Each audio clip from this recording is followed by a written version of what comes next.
That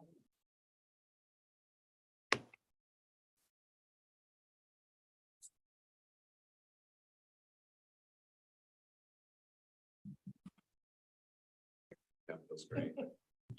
So it's not my takeaway.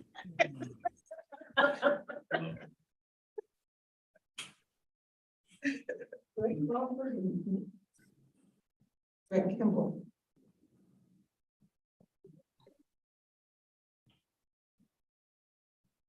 Hey, Sandy. Oh, you are. You're on Zoom. Thank you. I Terrific. decided to do this because I tested yesterday and I still had a little faint line. So I thought it best to do this remotely. Thank you for keeping everybody safe. Thank you, Greg. Yeah, for those who don't believe COVID is still out there, it is. Here, 1, 2, 3, 4, 5, 6, 7. I'm counting 7 board members. Paul, is that correct? That's what I'm counting as well. So we're expecting, I know Preston and Blythe, at least, so that will get us up to 9 and we'd have quorum then. And we'll wait. We still have a few minutes. We've started live streaming, by the way. Okay, great. And for the board members, most of the management team is, and perhaps all when by the time we start, are in the boardroom.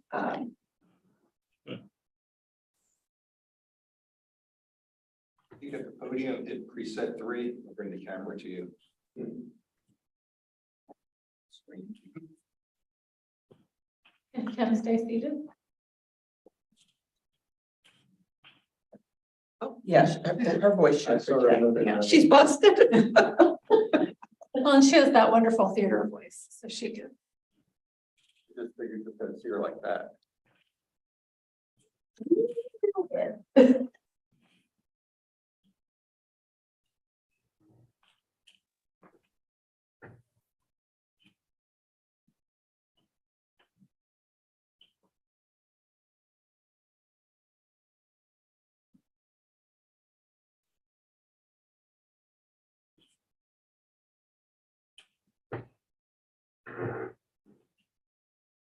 Perfect.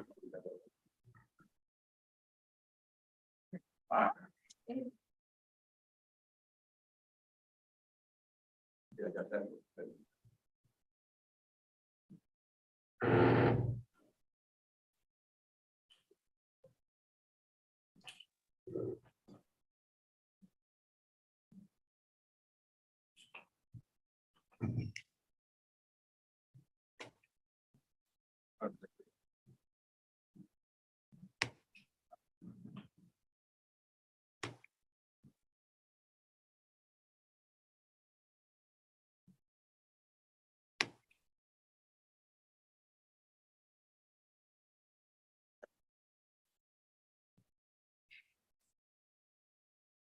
All right, I'm counting 11 members of the board are present. We will go ahead and call the meeting of the library board to order. Thank you for coming for your time today. I want to welcome a couple of guests. I know on site at the library, we have members of the executive management team, and Kim Armentrout is also here to share an update on the LSTA, on state aid and LSTA projects. And we have Greg Kimball, who's isolating right now, but thankfully on the mend after a bout with COVID. And we are also pleased to welcome Abigail Gump, our board counsel from the Office of the Attorney General, and Emily Ann Gullickson, the Deputy Secretary of Education, who is ably serving our search committee for the next librarian as well. We are operating under our electronic meeting policy today, so there are a couple of different rules that we have to follow. And one of those is that all of our votes have to be roll call votes. So with that in mind, Sandy and I were looking at the agenda, and to maybe reduce the amount of time that we asked Taylor to call the roll, have decided to park most of the non-controversial items under the consent agenda, you see on your printed agenda, which includes approving the meeting agenda and the minutes from our June 26th annual meeting, approval of the nominating committee members, which can be found later in your packet, and approval of an amended meeting schedule for this year, which shifts the dates of the April meeting by a week forward. So the dates, I'm trying to see if I can get page numbers for you if you're looking at this electronically, but usually those tabs will be further back in your board book. I can take a moment now to let you know what I'll read the members of the nominating committee so you're not operating blindly as I scroll through. And let's see. So the nominating committee would be Blythe Ann Scott, Chair, Laura Blevins, L. Preston Bryant Jr., Robert L. Canada II, and Maya Castillo. And then the amended meeting dates are reflected of today's electronic meeting, and then Monday, April 15th. Mark your calendars for Monday, April 15th. That meeting also may be held outside of Richmond and Norfolk, depending on how things are going with the construction project at the State Record Center. We could move it back to Richmond in order to participate in any sort of ceremonies, but the hope is that April meeting, we may be able to get back on the road again and go see libraries on the ground in different regions of the Commonwealth. I know folks who came to Roanoke found that a very valuable experience, and I enjoyed it. And Laura enjoyed having her commute cut in half by about 3 hours driving up from Abingdon. Is there a motion to approve the consent agenda, which again includes these really 4 items if you think about it: the agenda itself for today, the minutes of June 26th, and approval of nominating committee members and the amended meeting schedule? I move. Moved by Laura, seconded by Peter. Are we prepared to vote? So we're gonna have to do this a little clunky. That's why I did the consent agenda. We're gonna have to do a roll call vote. So I'm gonna ask Taylor if he would prepare to read the names of board members, and as your name is called, to unmute and signify your vote. Okay, C. Paul Brockwell Jr., Aye. Blythe Ann Scott, Aye. Laura L. Blevins,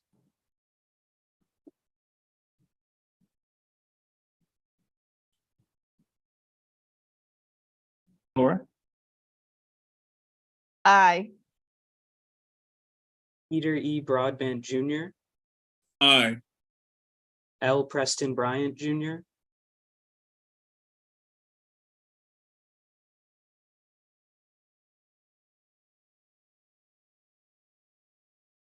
Preston, you're muted.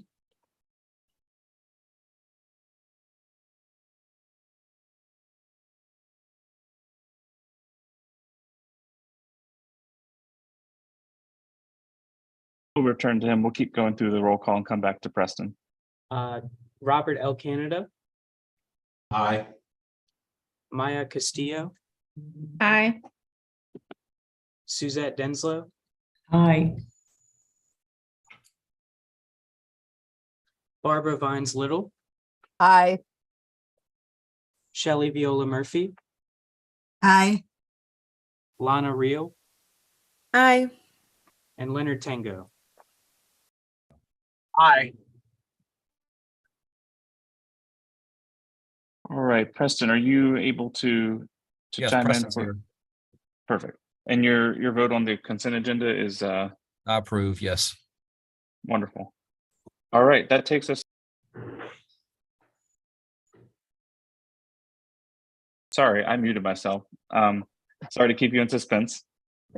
That takes us to the first items of our agenda. We'll move on to information items, which include committee and division reports. So as this is an all electronic meeting, we didn't hold the committee blocks prior to the board meeting today, but each chair has worked with their division leaders to come up with a very informative report of key activities.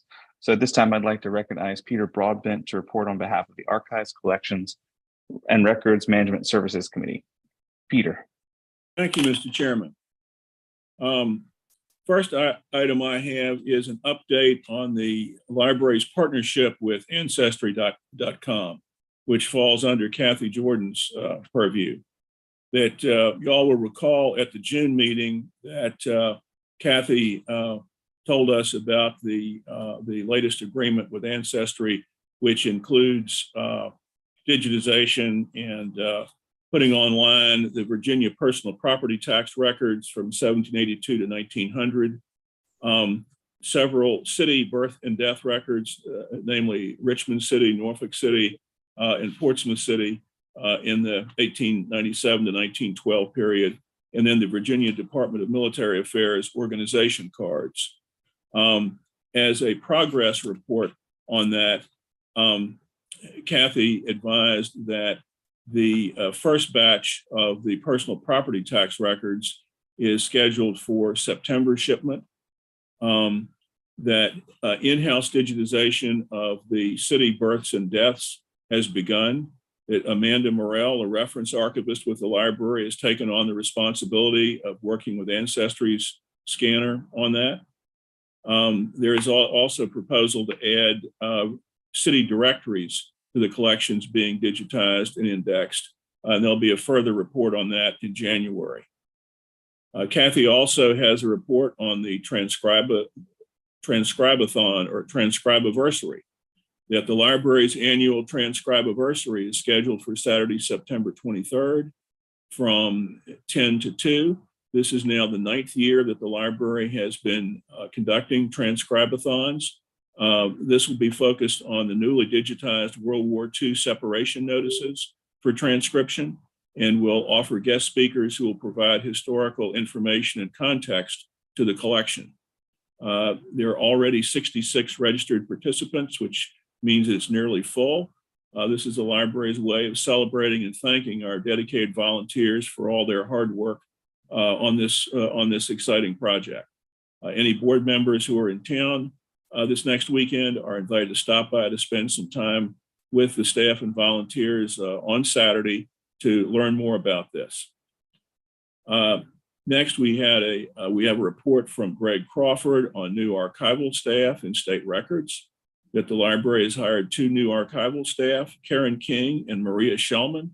Karen King started in late August and is processing and cataloging original records from the Northam administration. And Maria Shellman will start in late September, and she will be assigned to the same project. Next, we have a report from Greg Crawford on the Circuit Court Records Preservation Program grant cycle. The fiscal year 2024 grant cycle will begin October 16. The award amount this year will be $3 million. The deadline for applications is January 12th. Just as a reminder, these are applications which the local circuit court clerks can make for local preservation and organization projects to protect the records in the local courthouse.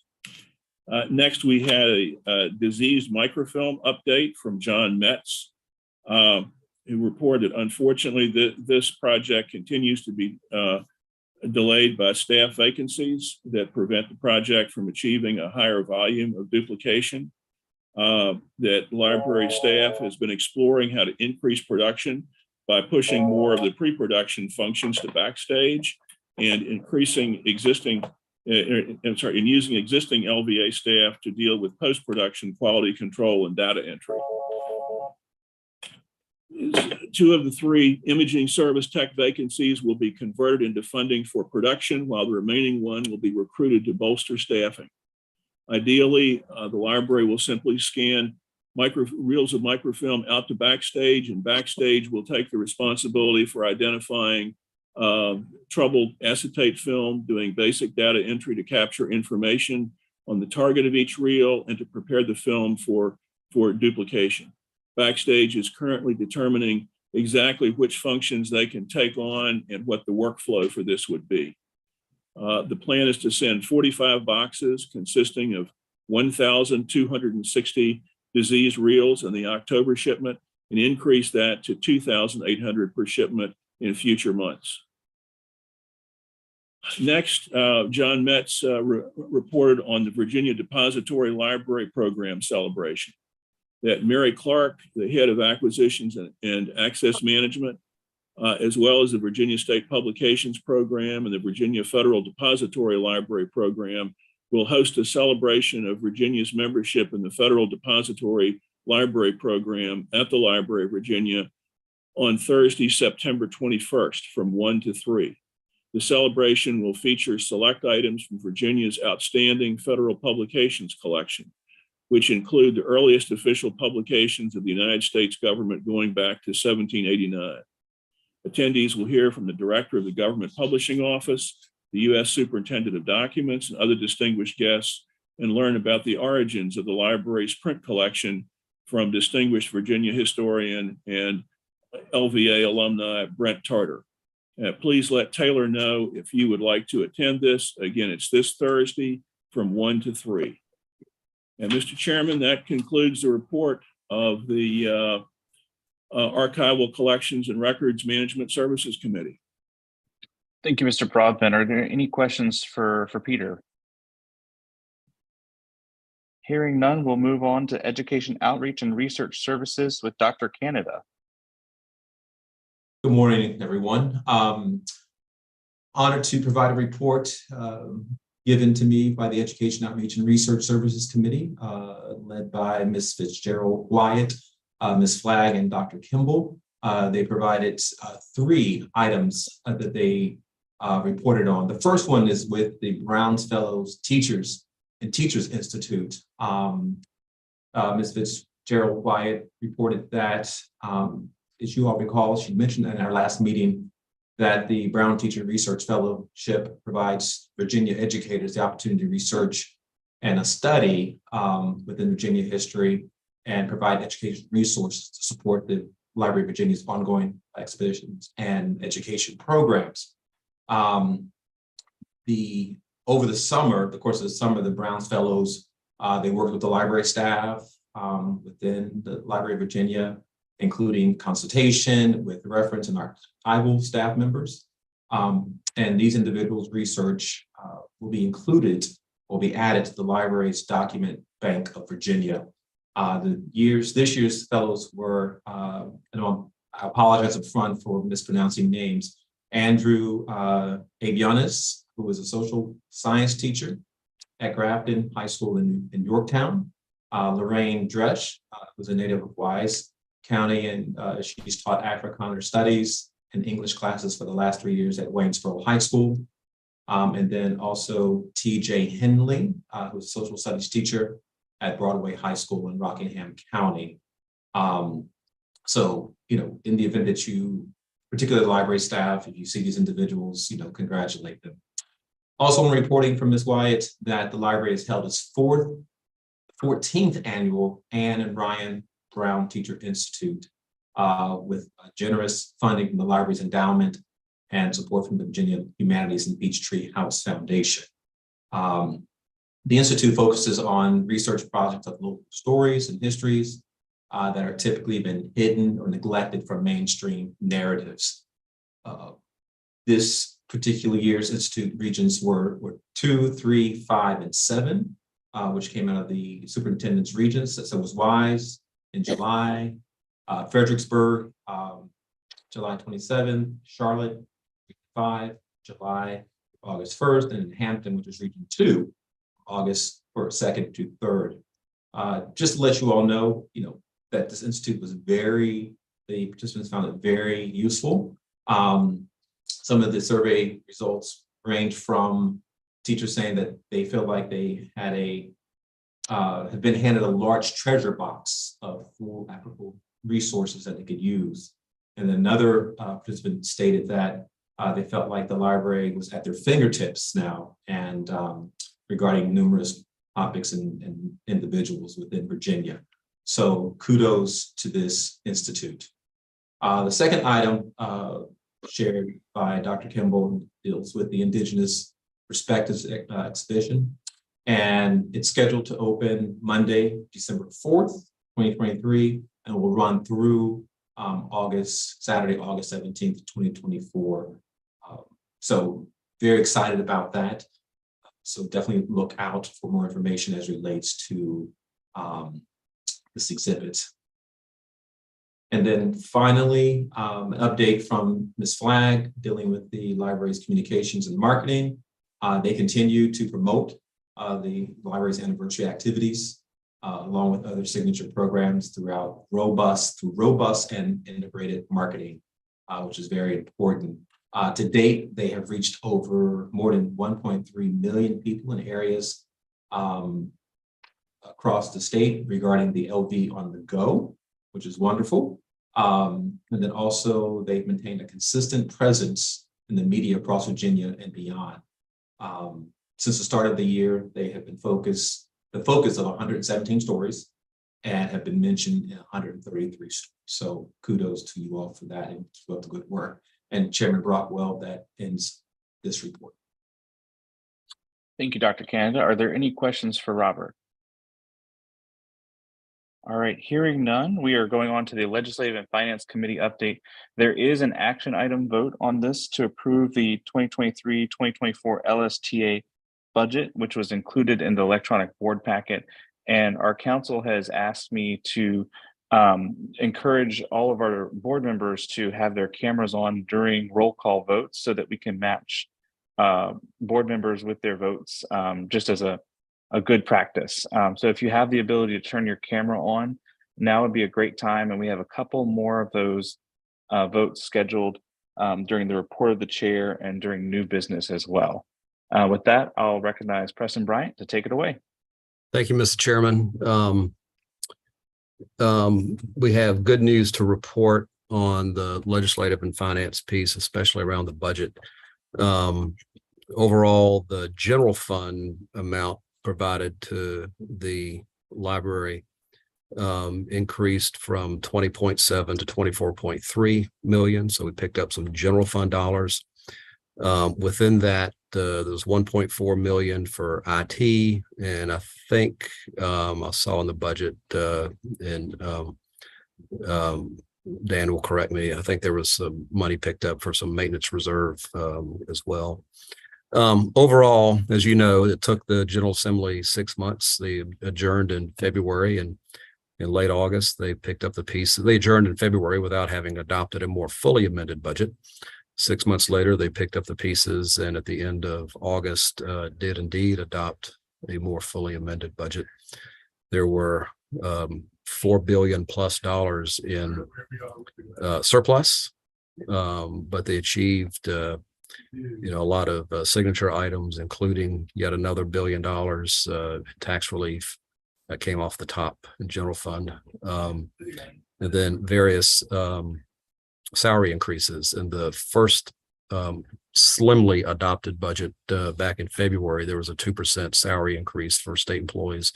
Now I think there's another 5% in this budget for a total of 7% salary increase for state employees.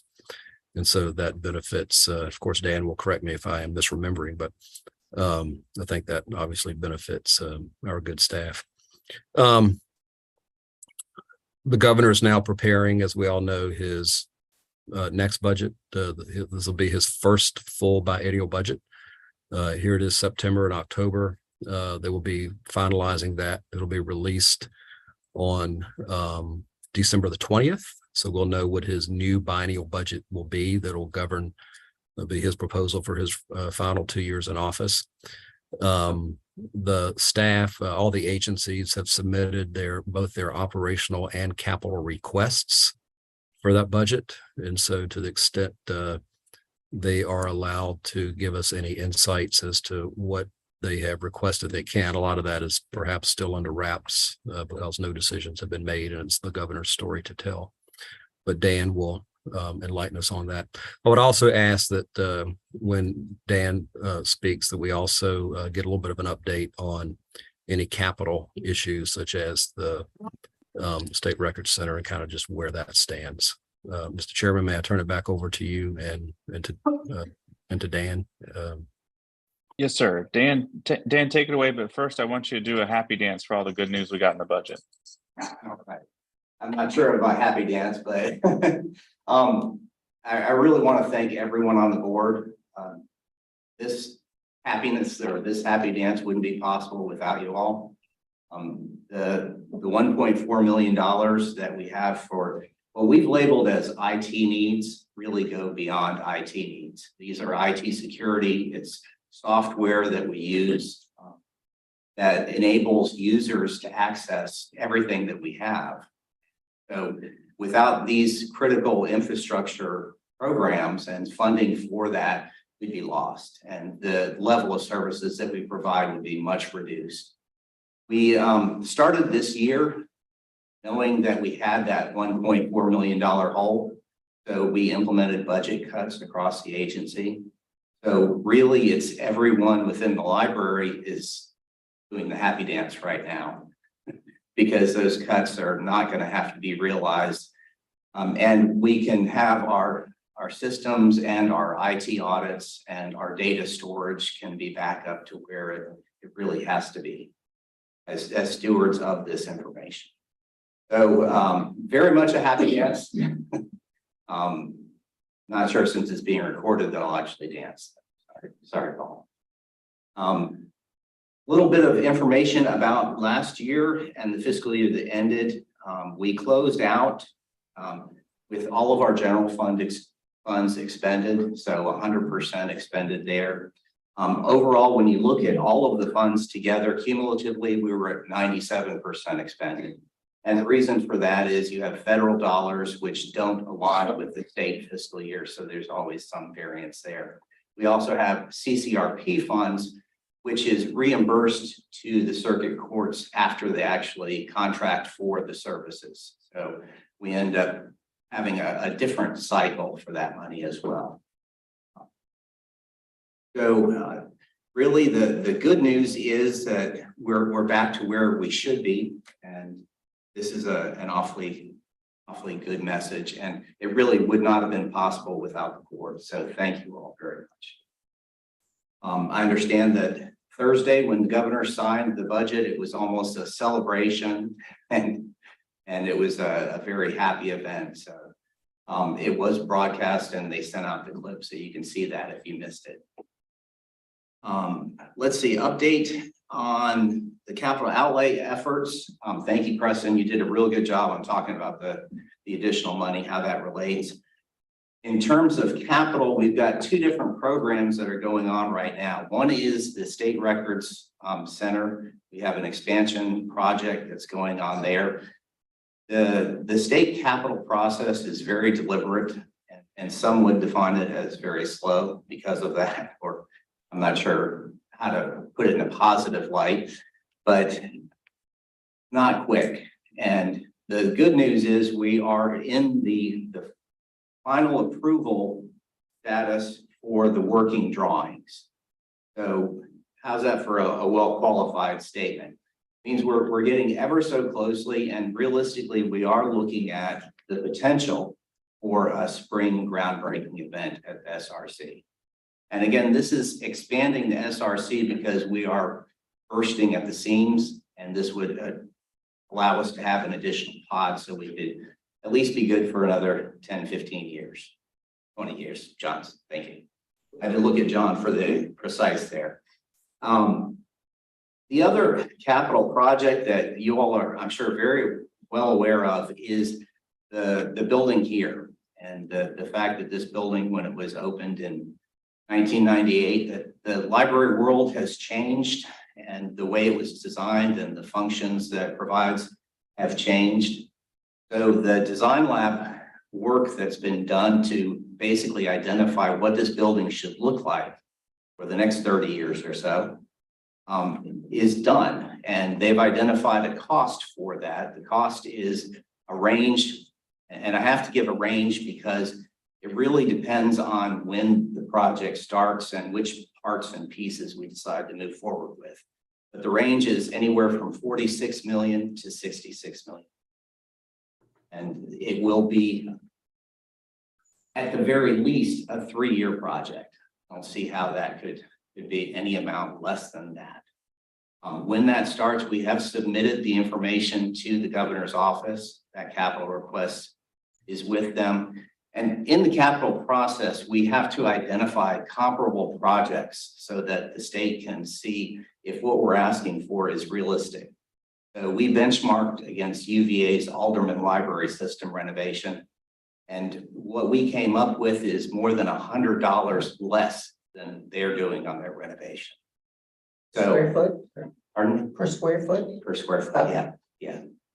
Thank you. $100 less per square foot. When you think about the square foot that we're impacting here, it's over 60,000 square feet per floor. So that quickly adds up to a great difference. So we'll know, hopefully we'll know mid-December what the governor is including in terms of capital projects, his budget. Until that time, fingers crossed, Reserve will practicing our choreography for a happy dance. That will be included, but definitely more to come. The next item I wanted to touch on is the one that the chairman had mentioned would come up for a vote, and this is our federal LSTA dollars. So another reason for a happy dance is we had additional federal dollars, $249,000 of additional funds from the federal government. And the reality is the tasks and projects that we provide funding for, they include staff dollars as well. So the costs to run the programs have all gone up. So across the board, all of our tasks have increased. There's, I believe, only one project that went down, and that's because we had difficulty contracting. We had. But as a whole, the $249,000 we have allocated, you'll see that in your budget package. And in order to fund the projects, we did dial back the administrative costs. So we were able to identify less funding that's going to go into the admin fees. So when you think about being good stewards of the dollars, that's, I think, a very positive message there. And the area that had the largest increase was cultural heritage access and engagement. And that saw an increase of $130,000. These were all projects that the different office areas proposed. We were not able to fund fully everything that came through, but was, I believe, a very collaborative and positive experience. So what you see there is a total budget of $4,316,228.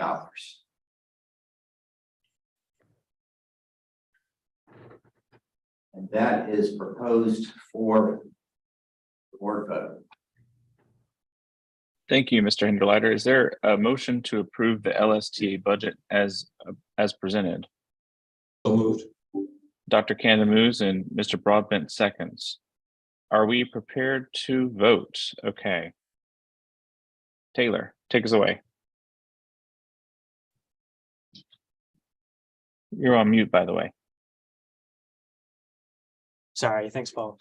C. Paul Brockwell Jr., Aye. Blythe Ann Scott, Aye. Laura L.L. Blevins, Aye. Peter E. Broadbent Jr., Aye. L. Preston Bryan Jr., Aye. Robert L. Canada II, Aye. Maya Castillo, Aye. Suzette Denslow, Aye. Barbara Vines Little, Aye. Shelley Viola Murphy, Aye. Lana Rio, Aye. and Leonard C. Tenko. Aye. Thank you. The ayes have it. The LSTA budget is approved. The next item on our agenda is a report from the Public Library Development Committee. If you're following along in your board packet, this is page 28 of 72 is a summary of the new funding for state aid that was approved in the budget. But I'll kick it over to Blythe and the team on site at the Library of Virginia to share more good news. All right. Thank you, Paul. Good morning, everybody. Good to see you all in my little rectangles on my desk. I have great news, but since the news needs to be reported by the team on site, I'm hoping that someone will walk up to the podium, someone either by the name of Nan Carmack or Kim Armentrout, because right now we're just looking at an empty podium. Kim's on her way. She is, yes. So our committee, our actually didn't have much to do, but we do have some updates for everyone. So I'm going to turn it over to Kim. Thank you, Kim, for giving this report. Welcome. Good morning, everyone. If you will recall at the June meeting, we had 2 waivers come up for the evening requirements. At the time, the board felt that it would be best if we received some more supporting documentation for those waivers. So I reached out to the directors of Matthews Library and Chesapeake Public Library, and they did send us supporting documentation as follow-up. The first library, Matthews, had requested the waiver for the 1 evening until 8 requirement. As follow-up, they did a study which they sent out to the community, and the community responded that if hours were to change, they would want to focus primarily on extending weekend hours rather than the evening hours.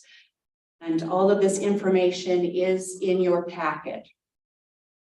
That, in conjunction with the foot traffic information they had sent us previously, leads us to the recommendation that this waiver is appropriate and reasonable.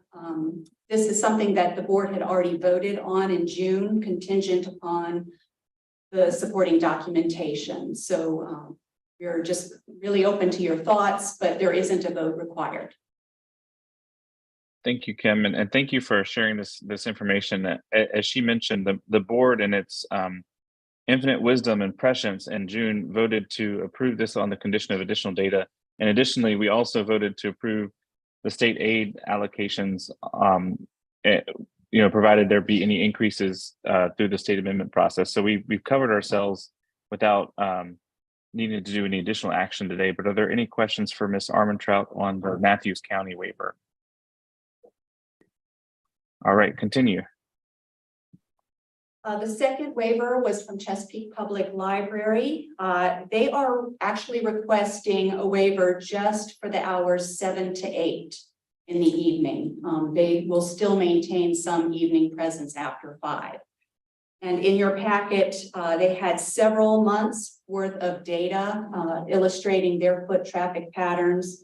And you will probably see that, again, their request is reasonable and appropriate for this waiver. Thank you. Any questions for Ms. Armentrout? All right. Okay, thank you. Thank you, Kim and Chair Brockwell. I think that concludes our report. Thank you, Ms. Scott. Next item on our agenda is receiving a report from our Library of Virginia Foundation partners, and we're pleased to have with us the president of their board of directors, Pietra Gianni, and executive director Scott Dotson is on site, and they're going to tag team and duet us through exciting updates from the foundation. Good morning, and thank you for the warm welcome. Appreciate the opportunity to be here and talk with you all about what's going on at the foundation. We are ending our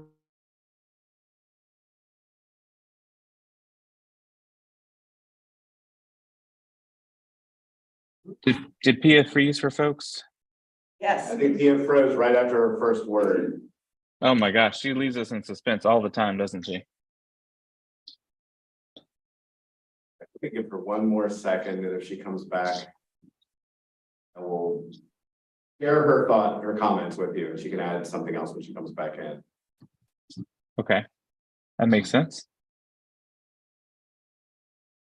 All right, so what Pia was trying to say before she was frozen in time was at the end of the fiscal year 2023, which just ended, Virginia Shop and Foundation revenue ended at about 1.424 million in revenue, compared to 2.552 million the previous year, keeping in mind that the previous year had $1.5 million in extraordinary gifts that weren't available to us in the second year. I think we mentioned it at a previous meeting, there was the start of a $500,000 endowment this year by Lynn Rainville and Baron Schwartz, which helped offset some of that. But all in all, we're just, moving forward with the year, and I think that we ended in a pretty good place. Truthfully, looking at the finances, I was kind of surprised that it looks like our audit, which will be done sometime this week prior to the Foundations Board meeting on Thursday, will have a small surplus. And I say that because within this year, we ended up spending over $500,000 specifically on 200th anniversary projects, such as LVA on the Go, the 200th anniversary exhibit, from funds that were raised the previous fiscal year. So we anticipated heading into the year with an overall deficit by the end of the year, not knowing if we'd be able to replace that kind of revenue. So we're excited about that. Pia, did you make it back up? Okay. The other thing, just to add, not to steal from Pia's comments, but the foundation did add 2 new board members this year. They are Rachel Lape of Richmond, who are starting their terms as of July 1st. And Rachel is general counsel and she's a senior executive for Atlantic Union Bank here in Richmond. The second board member is Natalie Von Seelen, a former attorney, community volunteer. She's friends with the First Lady and Governor, and she is up in McLean. So we were excited to add some geographic reach as well to the board. And I think that P and I have met with both of them in the last couple of weeks, and they're really excited to hit the ground running. In the first 2 months of this fiscal year, the foundation has raised roughly $275,000 in attributed revenue, and with an outstanding pool of applications of around $750,000, which hopefully we should hear about soon. One of them is actually something that goes through the National Park Service that was supposed to be announced in July, but they're a little behind as everybody kind of manages their staffing shortages right now. And yeah, so we have been working right now to file applications on a variety of projects. And I say that, and this is my annual reminder to the library board, that it takes a lot of time for some of these larger projects to get funded. So we're right now looking to fund projects to large funders like the NEH, for instance, National Endowment for the Humanities, where we'll need to have those applications ready to go and those projects defined by November for funding that will happen as late as spring and summer of 2025, because some of those application processes take over a year to develop. And we're working with staff on that, and I have faith that we'll get there. Some other recent projects that were funded, we talked about the Indigenous Perspectives exhibit. So far, we've raised $86,000 for those projects. Primarily from Amazon is the kind of main sponsor of that exhibit, the Community Foundation of Greater Richmond, and the Anna Walter Robbins Foundation. Another large grant that we've received recently was to conserve the Aaron Burr treason trial papers, which was exciting. And we received $70,000 from the Virginia Law Foundation for that project. That was their largest grant this year, so we were excited to receive it. Literary awards are moving forward on October 14th, for those of you that still haven't had a chance to buy your tickets yet. We've currently raised around $120,000 on a $150,000 goal. There are 224 tickets that have been issued. I say that because finalists and others don't buy their tickets. So if you're looking to buy tickets, we have 26 left that hopefully will disappear sometime between now and the event on October 14th. One note about the Literary Awards, just to give everybody a heads up, this year, the COTS Award winner that is selected for the Arts and Literature Prize is not able to join us. He lives in Amsterdam. He is not healthy enough to travel. And so he'll be accepting his award via video, but VMFA has chosen this year to cancel their Friday night event that usually happens at VMFA the night before the Literary Awards. You can't look at the backgrounds of the winners before they win the awards. So sometimes this kind of thing happens. It's unfortunate, but he is very excited to have won the award. He just is not able to travel. Few and recent upcoming events that we have going on. We talk about having cultivation events all over the state to introduce people to the library, to meet new friends, to meet new funders. And we're really trying to keep that going in 2023, 24. So looking backwards, we had an event in DC, up in Northwest DC, at the home of Catherine Neville, who's a friend of the library, donor, and a friend of the COTS Award, where we really talked about the COTS Award Literary Awards funding. We had a collection of closed event here at the library on July 19th that featured maps, and thank you to Cassandra Farrell and John Metz for leading that conversation. And then in terms of upcoming events that are happening, we have a Collections Up Close event tomorrow, if any of you are still able to join us, where John and Errol Sumay are going to talk about the newspaper project and some of the things that we have in that collection. On September 21st, I'll be traveling with John to Norfolk for an event at the home of Bill Woldridge, who's a friend of the library. And that's primarily talking about maps. It's going to be a really good group. They live in Harbor's Edge, so it's always kind of nice to go into that facility and meet new people. On October 25th, Foundation board members Jeff Dreyfus and Sharif Taboub are co-hosting a cultivation event in Charlottesville at Jeff Dreyfus's home. That event will focus on collection items that relating to Charlottesville and the civil rights movement. And the goal is to try and have these every other month. Sometimes it doesn't really line up that way, but ideally what we would have is an event in Richmond one month, an event outside Richmond the next month. But the point of it is to try and meet new people all over the state. We've met new board members, we've met new donors, we've met new friends, and I think that it's really been successful since we really started doing these almost 2 years ago now. So we kind of came out of the pandemic running, and people have been really excited to have us join them and learn more about the library.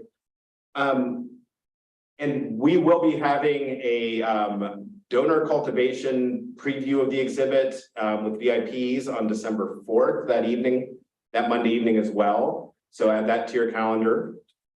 And then lastly, just to build on what Dan was saying about the space planning conversation, I think Design Lab did a really good job giving us options of what the potential space usage could look like.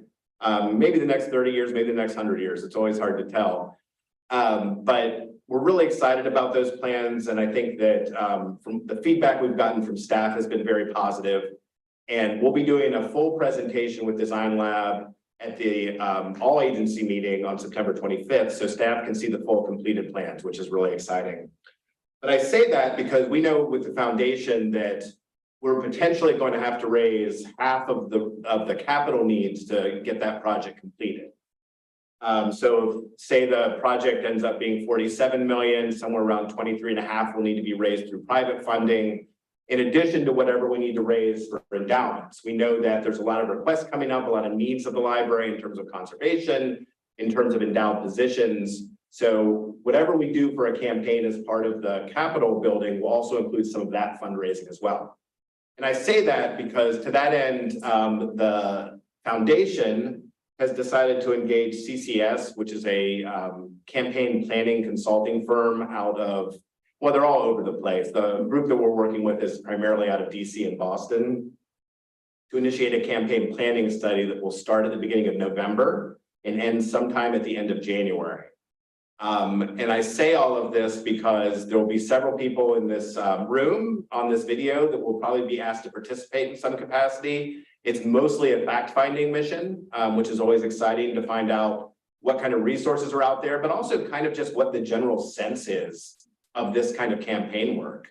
So we're excited to start with them. They actually will have somebody in the building working with us for 3 months, just evaluating a lot of aspects of our work to see how campaign ready we are. So that contract will get signed this week, and then we'll start moving forward in November and expect to hear some news from them or some questions from them sometime in those following 3 months. And with that, Pia, unless you have anything to add, I turn it back over to the Chairman Brockwell. Thanks, Paul, and thank you. Before you hand it back, I just wanted to apologize for that technical glitch, which was probably to your advantage, not your disadvantage. But thank you to Scott for that great report, which tells you how busy the foundation is and how we are working to support the library and the important programming that the library offers. So thank you very much, and look for continued efforts and opportunities to collaborate on behalf of the library and Virginians. Thank you.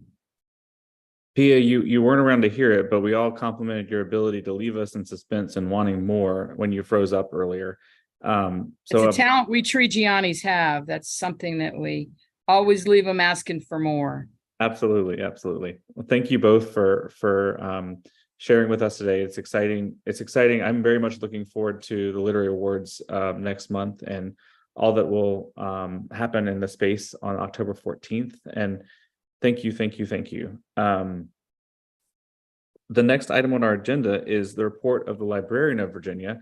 And again, if you're following along in your digital board packet, on page 48 of 72, you'll see some of the things that Sandy's going to be talking about when it comes to assessment of the strategic plan that ended June 30, 2023.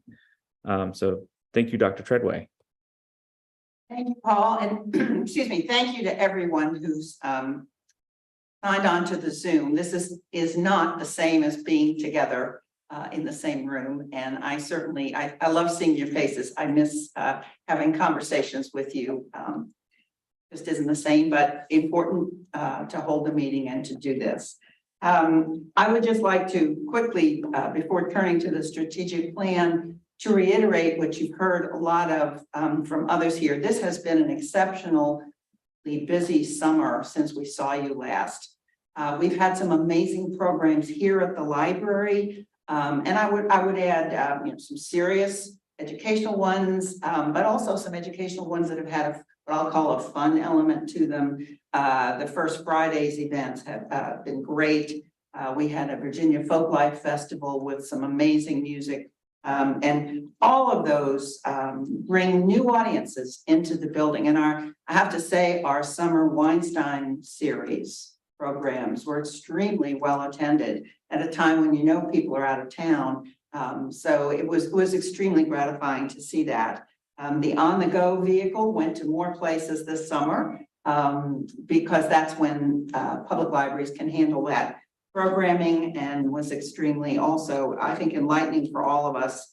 And Scott mentioned cultivation events that the foundation has held both here and outside the building. And at every one of those, there's always a core group of people we know and new people we haven't met yet. So all of those together are worth the investment of time because we're growing our audiences. Just like to say one quick thing about the budget, because we are doing a happy dance, but I don't want anyone to leave thinking we don't need any more money ever again. We're satiated. That is certainly not the case.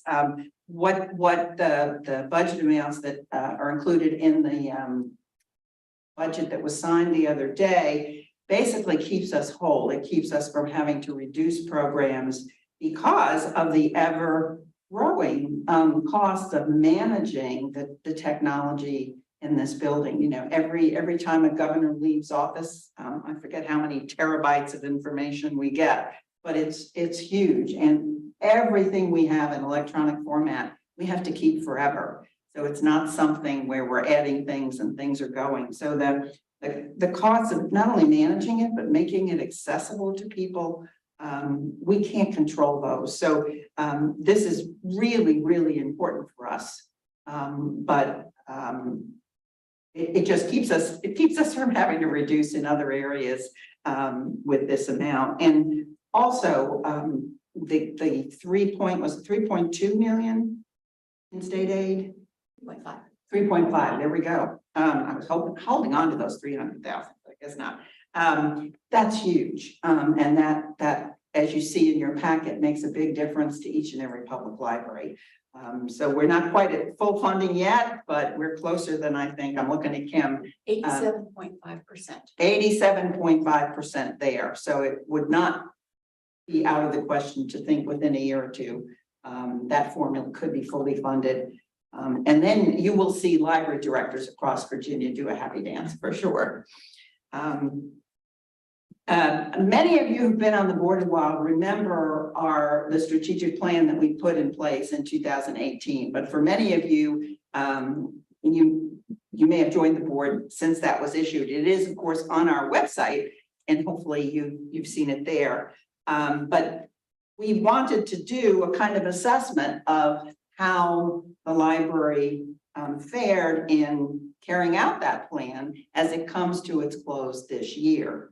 And certainly what's in the plan, for those of you who've read it, you know that a strategic plan is just a roadmap to the places you're going to put more emphasis, more concentrated effort, focus on improving, lifting up.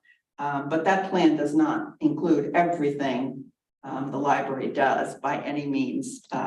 So what we were looking at is not so much a performance plan for the library, but more how did we do in these areas that we singled out as wanting to improve.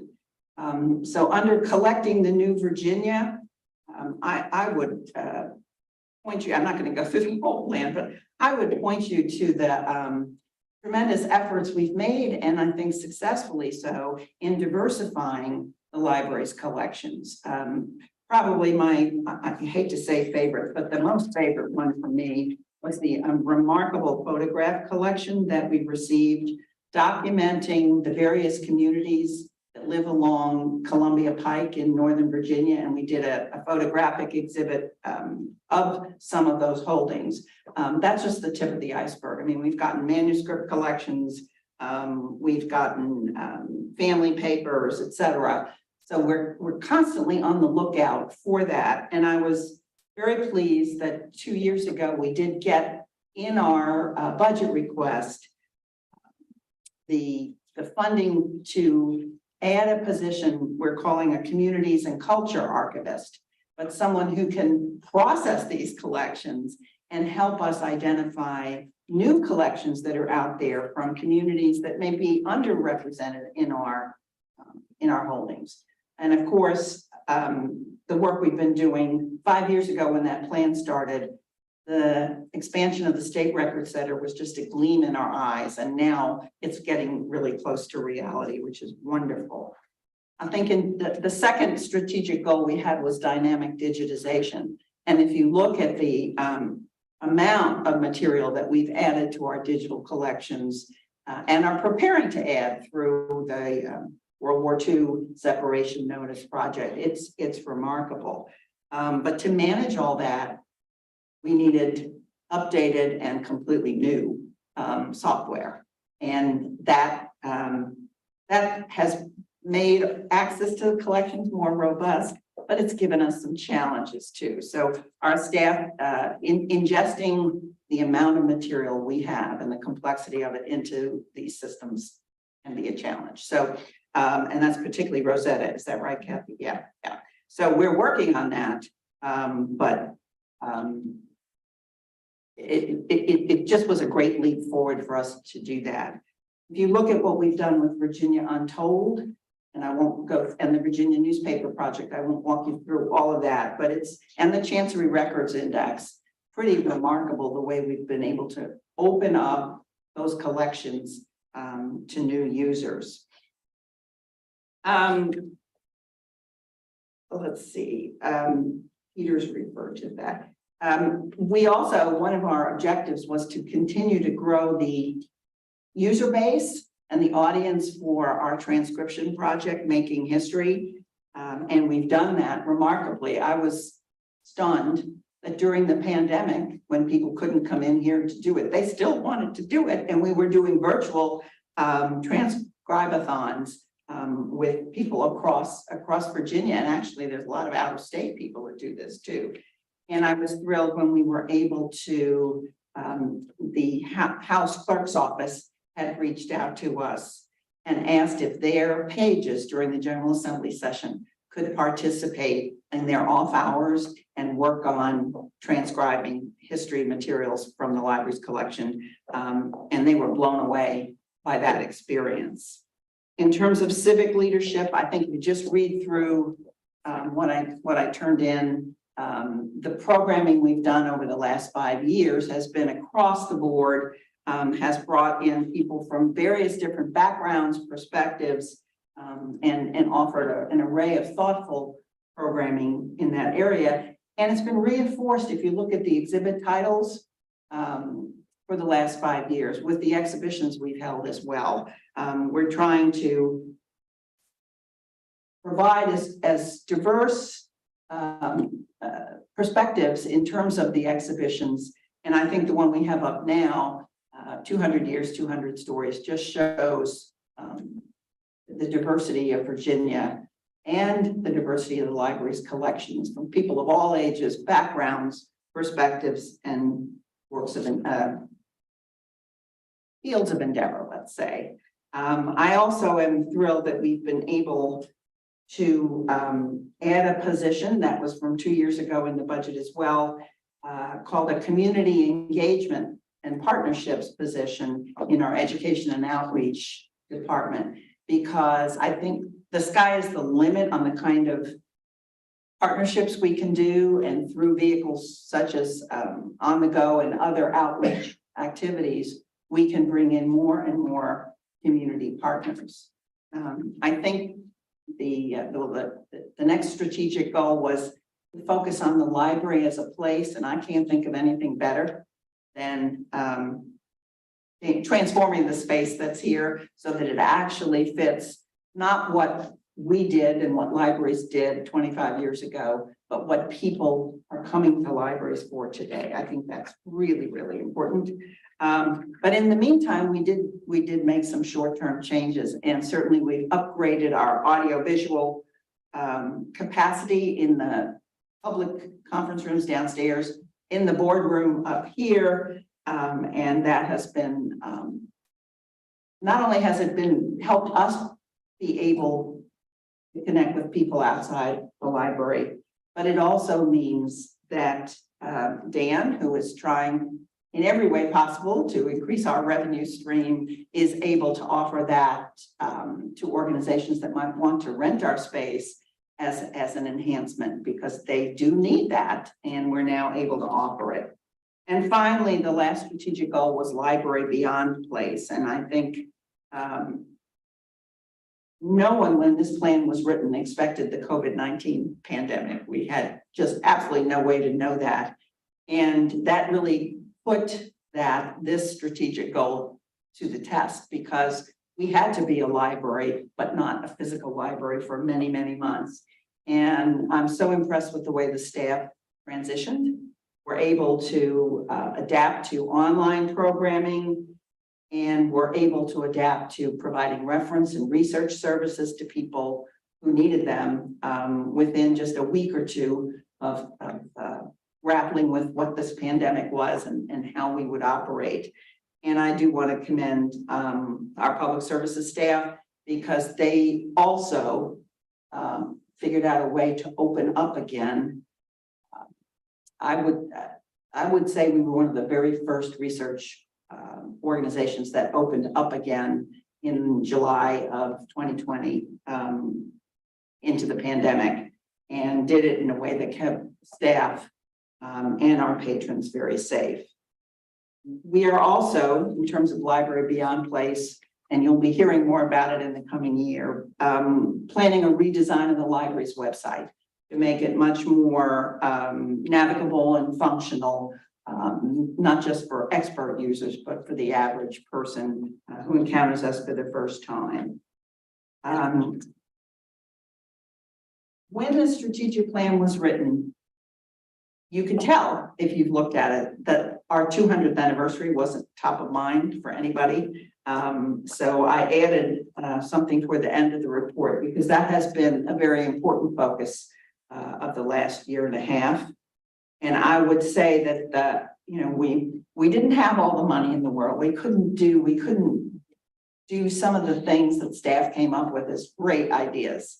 And maybe that'll happen in the future. But we were able to do quite a number of things, both here in the library and on the road, that made an impression. And I do also want to say that it really helped to have a marketing specialist on team who could get the word out about everything we were doing. We tried before, but this year, both the foundation and the library's fiscal office were able to give some additional money to make that marketing effort successful. And even people that I don't think ever came to an event here this past year, but that I will run into in the grocery store at a meeting somewhere else, tell me, oh my gosh, you all are doing some amazing things in your 200th anniversary. So couldn't have predicted that when we did the plan, but I think the fact that everybody here pivoted to make this past year a success is so important. And probably, we'll have little things, but the big culminating event of our 200th anniversary year is definitely the literary awards. So I hope you will want to be there. What did you say, 27 tickets left, so. Less now, I won't tell you who bought tickets. Somebody out there just bought tickets. Okay, that's wonderful. And of course, as you know, the library board will be awarding at this year's event special Patron of Letters awards. So Paul has been working with our graphics team to design the what the diploma will actually look like, et cetera. But we're very excited about that. So I think I will stop there and see if anyone has any questions or something you're interested in that I didn't touch on. Are there any questions for Sandy? Scott, should we start doing this as a telethon right now since we're broadcasting on YouTube? 26 tickets left. Yeah, we're gonna do a reverse auction. We're gonna start at $5,000 and work down. Operators are standing by right now. Call. What's your number, Scott? Yeah. Okay, well, thank you. Thank you, Sandy.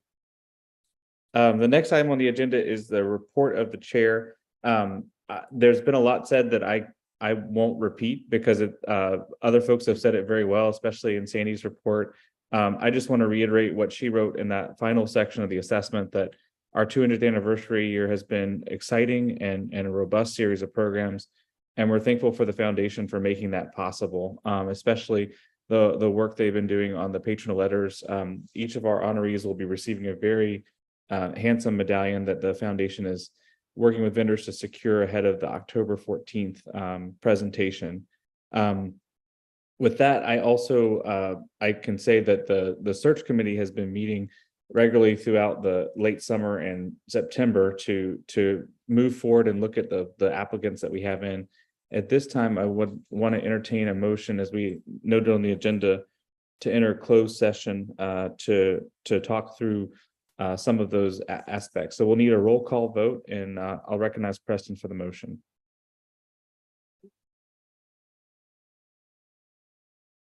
Thank you, Mr. Chairman. Pursuant to Code of Virginia, Section 2.2-3711, I move that the board enter into a closed meeting for the following purposes. Under subsection A1, to discuss or consider or interview or discuss prospective candidates for employment. And under subsection A8, to consult with legal counsel employed or retained by the board on specific legal matters requiring the provision of legal advice by such counsel. Peter, I believe, has a second to that. Yes, Mr. Chairman, I second that motion. Okay, is the board prepared to vote? Taylor will call the roll. C. Paul Brockwell Jr., Aye. Lydan Scott, Aye. Laura L. Blevins, Aye. Peter E. Broadbent Jr., Aye. L. Preston Bryant Jr., Aye. Robert L. Canada II, Aye. Maya Castillo, Aye. Suzette Denslow, Aye. Barbara Vines Little, Aye. Shelley Viola Murphy, Aye. Lana Reel, Aye. and Leonard C. Tenko. Aye. The ayes have it. We will enter a closed session. How we're going to do this, mechanically speaking, for those of you, if you're still on the call, stay on the call. The board members and our counsel and Deputy Secretary Gullickson will be ferreted away to a Zoom breakout room where we'll convene in closed session, at which point we will also come out of closed session to certify the meeting. The closed session was conducted in accordance with FOIA, and then handle any action items coming from that closed session. We do have a very important item on our agenda after this and new business, so don't go away if you're not going into the Zoom room. We'll come back after that and convene in public session shortly. Okay, I'm going to put you in closed session now. Thank you, Taylor.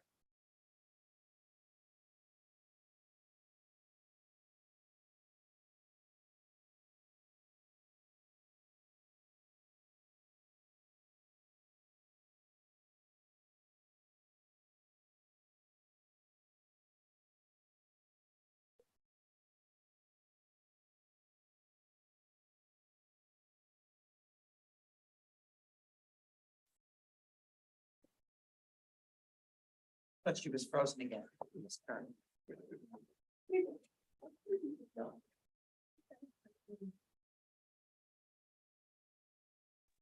So let's talk about them now. Let's talk about them while they're gone.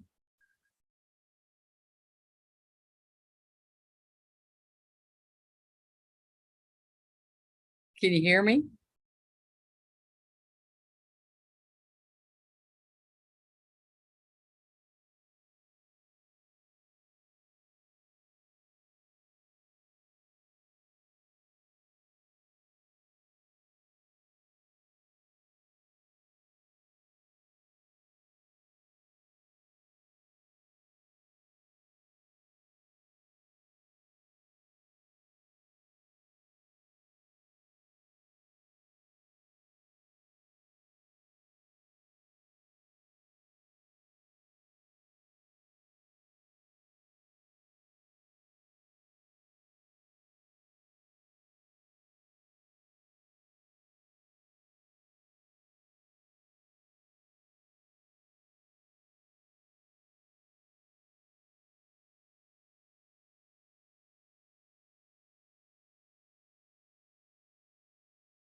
Okay. I think we all made it back safely from the breakout room. Because the committee convened in closed session today pursuant to a recorded vote to be included in the minutes in accordance with the Virginia Freedom of Information Act, and because section 2.2-3712D requires that we certify such a closed meeting was conducted in conformity with the law, I'd like to recognize Preston for a motion. Sorry. Oh, I can put it in the chat if that helps. Yes, please. Thank you. I think I'm looking at the right motion. Okay. Forgive me. Yep. Oh, I put it in the chat to everybody. So Preston moved to the library. Sorry, when the script becomes the script. So in the chat, Preston moved that the library. Yes. Yes, I moved that the Library and Search Committee certify by roll call vote that to the best of each person's knowledge, we only discussed those items that were lawfully exempted from the open business meeting under the code section, and that only such public business matters as were identified in the motion to go into closed meeting were indeed discussed. And Peter seconded that motion. If any member of the committee believes that there was a departure from the requirement of the clauses 1 and 2, he or she shall so state prior to the vote, indicating the substance of the departure that in his or her judgment has taken place. We'll now call the roll. Taylor. You're on. Oh, there you go. C. Paul Brockwell Jr., Aye. Blythe Ann Scott, Aye. Laura L. Blevins, Peter E. Broadbent Jr., Aye. L. Preston Bryant Jr., Aye. Robert L. Canada II, Aye. Maya Castillo, Aye. Suzette Denslow, Aye. Barbara Vines Little, Aye. Shelley Viola Murphy, Aye. Lana Reel, Aye. and Leonard C. Tenko. Aye. The ayes have it. The closed session is hereby certified. The next item on our agenda is old or new business, and we do have a resolution of appreciation to report. For that, I'd like to recognize Dr. Robert Canada. Thank you, Chairman Brockwell. It's my honor to read this resolution on behalf of the library board. Whereas Greg D. Kimball joined the staff of the Library of Virginia in February of 1996, and 9 years later was promoted to serve as the director of the library's Publications and Educational Services Division. And whereas in 2011, following an agency-wide reorganization necessitated by several years of budget reductions, Dr. Kimball assumed leadership of the new Public Services and Outreach Division, responsible for providing researchers, educators, and the general public with access to the library's collections in the reading rooms and through stimulating exhibitions and educational programming. And whereas he responded decisively to the unprecedented challenges of COVID-19 pandemic, maintaining library and archival reference services for the public to the greatest extent possible during the 4 months the library was closed, and reopening the reading rooms earlier than most other research repositories, with policies and precautions in place to keep library staff and public safe. And whereas during his 27 years with the library, he oversaw the planning, installation, and programming for more than 12 important exhibits, including the path-breaking To Be Sold, Virginia and the American Slave Trade, and the highly engaging Teetotalers and Moonshiners in Virginia Roots Music. And whereas under his direction, the library published a number of important historical works, among them Virginia in Maps, 4 Centuries of Settlement, Growth and Development, A Little Parliament, the Virginia Assembly, General Assembly in the 17th century, and Changing History, Virginia Women Through 4 Centuries. And whereas, as an expert in 19th and 20th century Virginia history, he has represented the library in countless interviews with the media and served on several boards, commissions, and committees, including the Richmond Monument Avenue Commission, the Lynching and Emancipation Monument work groups of the Martin Luther King Jr. Commission, and the Virginia Indian Advisory Board. Now therefore be it resolved by the Library Board on the 18th day of September 2023 that the library recognizes Greg D. Kimball on the occasion of his retirement for his dedicated service to the Library of Virginia and his many contributions to the library's success. And be it further resolved that this resolution be spread among the minutes of this meeting, and that a copy of it be given to Greg D. Kimball as a token of the board's gratitude for his service to the library and to the Commonwealth. Thank you, Dr. Canada. Blythe Scott seconds the motion. Yes, I second it. Smiles, Greg, smiles.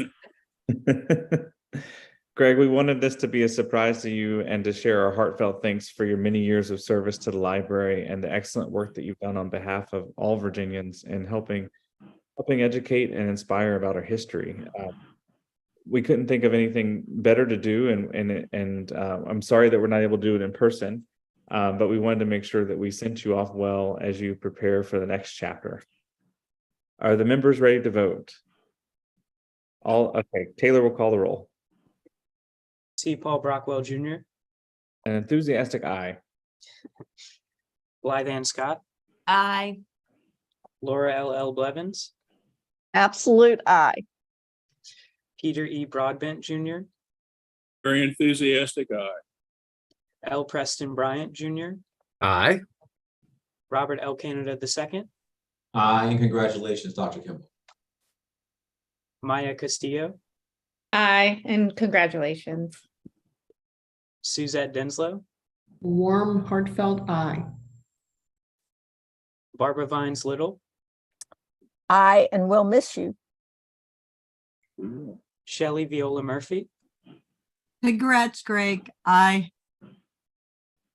Lana Reel, I am honored to say aye. and Leonard C. Tenko. Aye. The most enthusiastic aye. There you go. The ayes have it. Congratulations.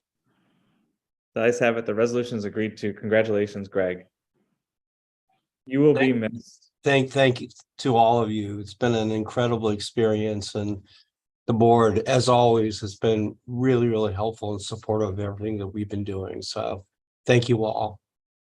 And Greg's not going anywhere yet. He'll be on staff until November 1st. So we've got a lot of work to get out of him the next few weeks.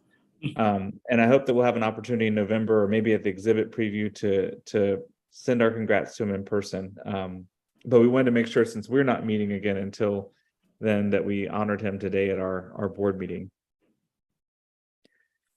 Hearing no more business before the board, we are now adjourned. Good. Thank you. Thank you.